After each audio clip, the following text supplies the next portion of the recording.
jalalike jechuutu toonaan bee kuula maaliin ibsa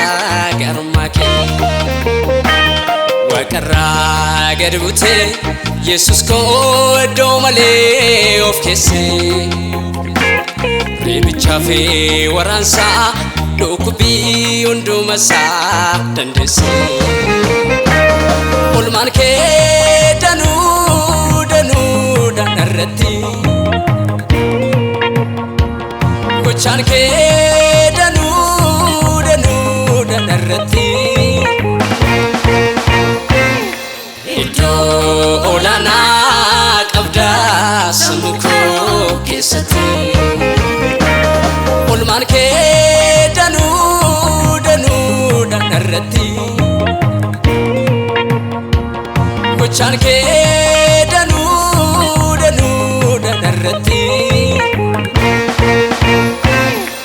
iddoo olaanaa qabdaa sammuu koo keessatti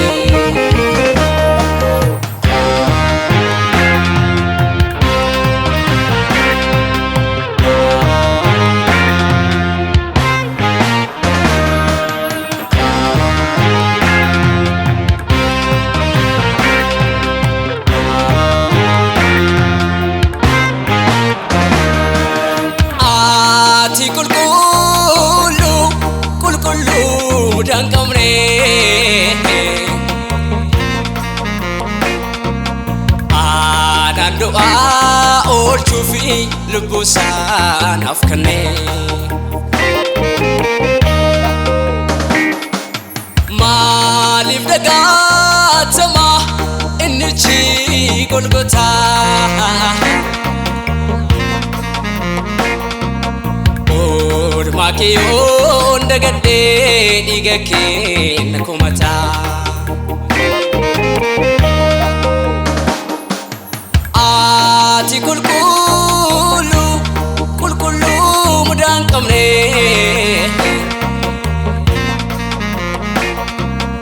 aanaan du'aa oolchuufi lubbuusaa naaf kenne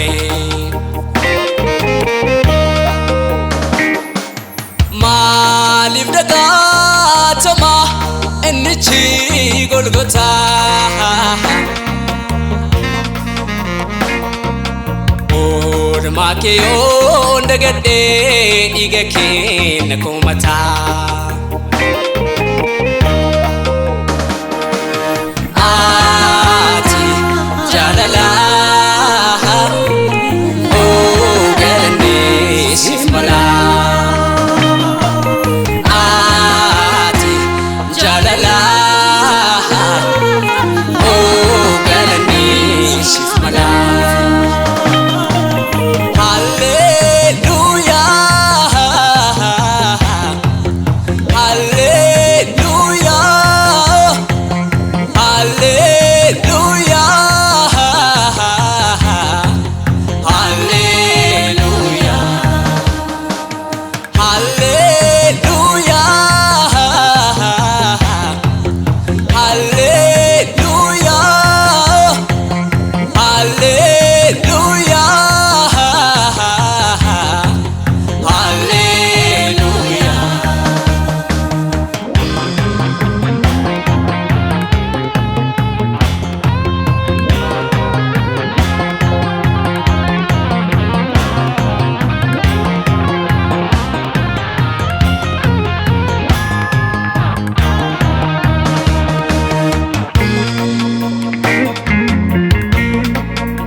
rakasuuf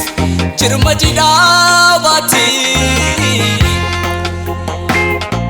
iddoo siif hin malee na barbaacha dhufte jaalala koof jettee baastee gatii guddaa na fayyisuuf malee mudaa malee qabda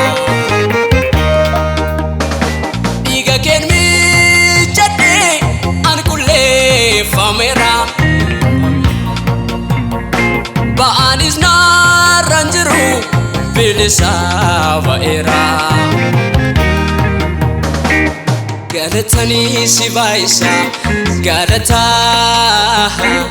gatii kee narra jira waaqa ulfaataa faarfannaan si baay'isa faarfannaa namnati nama goote ana galata si baay'isa galata gatii kee narra jira waaqa ulfaataa faarfannaa si baay'isa faarfannaa namnati nama goote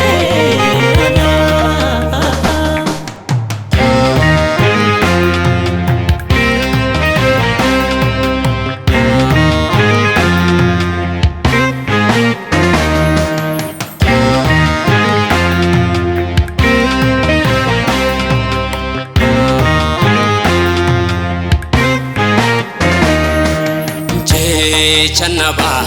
ulmake lakae igekitu yadanno yeronda naftae mi tanaki indagadu yesus ko nafdu ukeni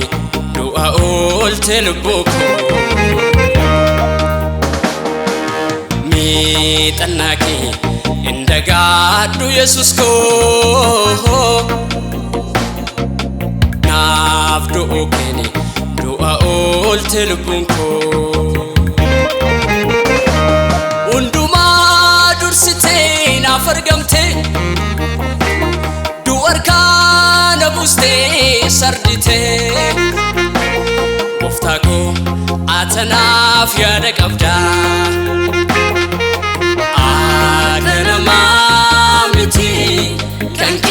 jalalada yesus ko atanaf yada qabda akabiya miti kanke jalalada